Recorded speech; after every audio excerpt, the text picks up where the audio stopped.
All right, last week in lesson 1-7, day 1, you learned how to find the midpoint of a segment in the coordinate plane, and you did that by finding the average of the x values and the average of the y values, and that was your ordered pair that was the midpoint. Today, you're going to learn how to find the distance between 2 points in the coordinate plane. So the first thing is distance in the coordinate plane. It's how far apart 2 points are, or the length of a segment. And to do that, if we have it on a number line, we already did this earlier, like in lesson 1-3, where we found the absolute value of the difference of the endpoints. For example, if we have a number line,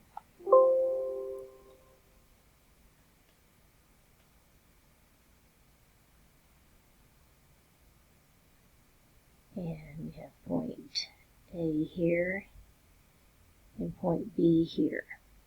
Let's say the coordinate for A is -6 and the coordinate for B is a +3. So maybe 0 is somewhere about there on the number line. So to find the distance between those, we did the absolute value of the difference. So the length of the segment AB was the absolute value of 3 minus -6, which is the absolute value of 3 plus 6, which gives you the absolute value of 9, which is just 9. And notice it doesn't matter what order you subtract those in.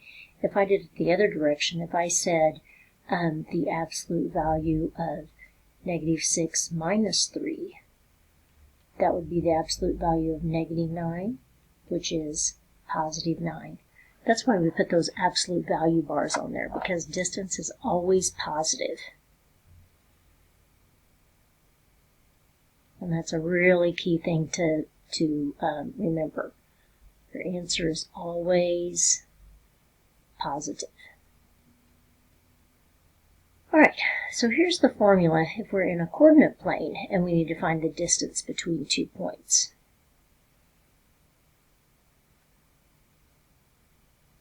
So if you're in a coordinate plane, you're going to have the x-axis and the y-axis.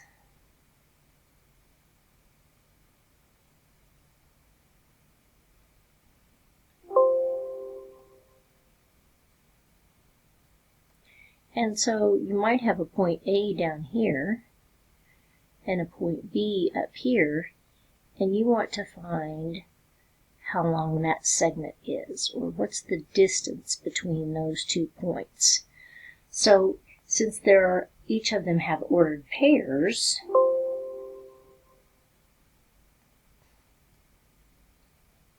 we could call this x1, y1, because that's an ordered pair. A could be x2, y2. They each have an x value and a y value. So here's the formula. So it's very important that you always keep this formula handy when you're working these problems. The distance formula is the square root of x2 minus x1. So you subtract your x values, and then you square that answer. And then for your y values, you subtract those, and you square that answer. And then you add those amounts together and take the square root. All right, it sounds like a lot, but let's just do some examples.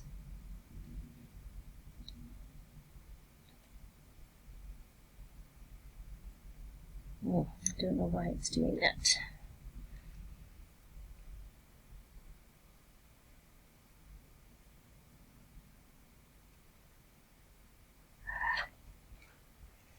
This board's being very sensitive today.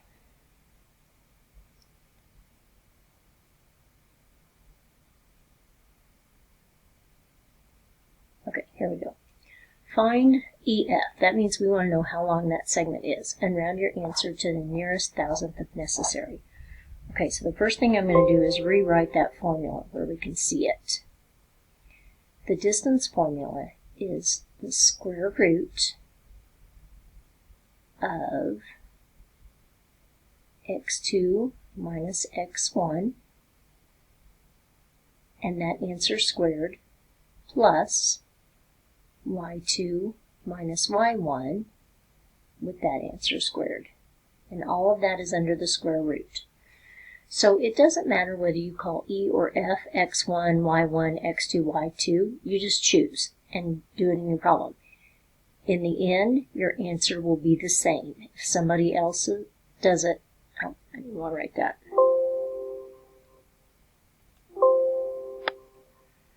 x1, y1, and this would be x2, y2. Okay, so the main thing is to remember that the first number is always the x value, the second number is always the y value. And if somebody else chooses to call E x2, y2 and F x1, y1, you'll still get the same answer in the end. Alright, so we're going to plug these numbers in here. So every step that you do, make sure you write that square root symbol, because I guarantee you at the end somebody's going to forget to put that, and that's a very important step.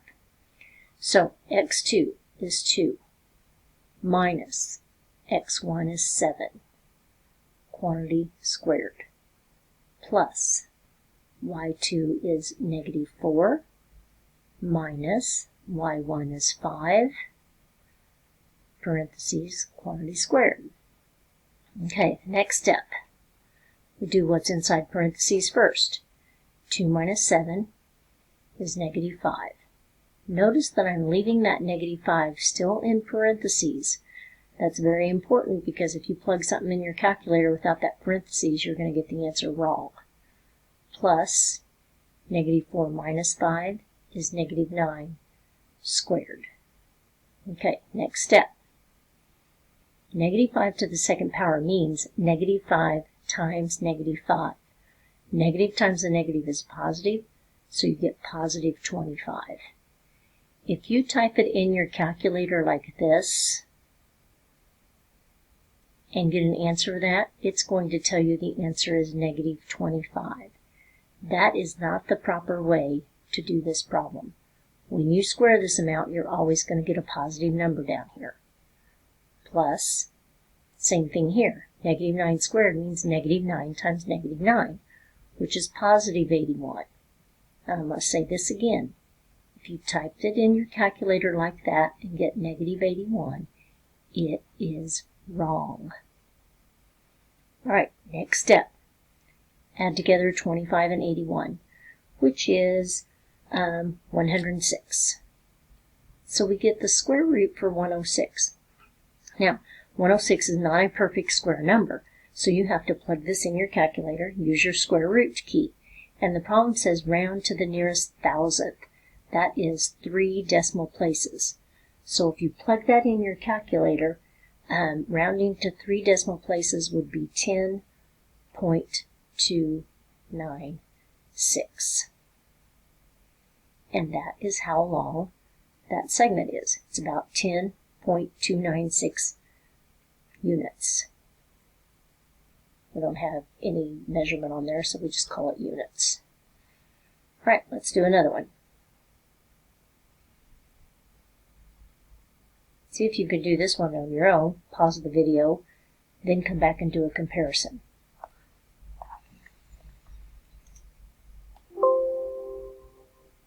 Okay, I'm going to rewrite the formula so we can see it.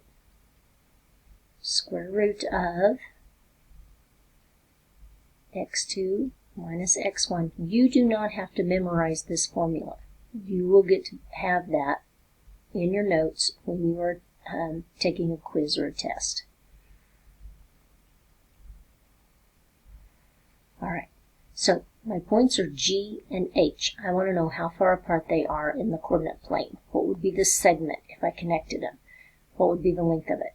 So I can call this x1, y1, x2, y2. So I'm going to plug these numbers into the formula. x2 is 1, x1 is 4, quantity squared, plus y2 is negative 2 minus y1, which is a negative 6. Every single step, I recommend you write everything out, because those people who do not and try to do things in your head and skip steps, you'll make arithmetic mistakes. Now we start simplifying. Inside parentheses, 1 minus 4 is negative 3. Negative 2 minus 6. Well, right there we can do plus, plus, and make that negative 2 plus 6, which is 4.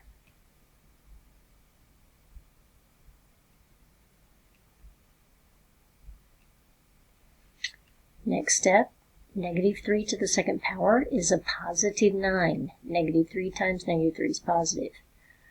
4 squared. 4 times 4 is 16. So you get the square root of 25. And if you plug that into your calculator, that one is a perfect square, so it comes out a perfect 5. Square root of 25 is 5. That is how long GH is. GH equals 5. So notice whenever I plug it in the calculator and do that square root symbol in the calculator, I no longer have a square root symbol on my answer. The answer is just plain old 5. Alright, that's just 2 examples for distance. You now can get started on Math Excel.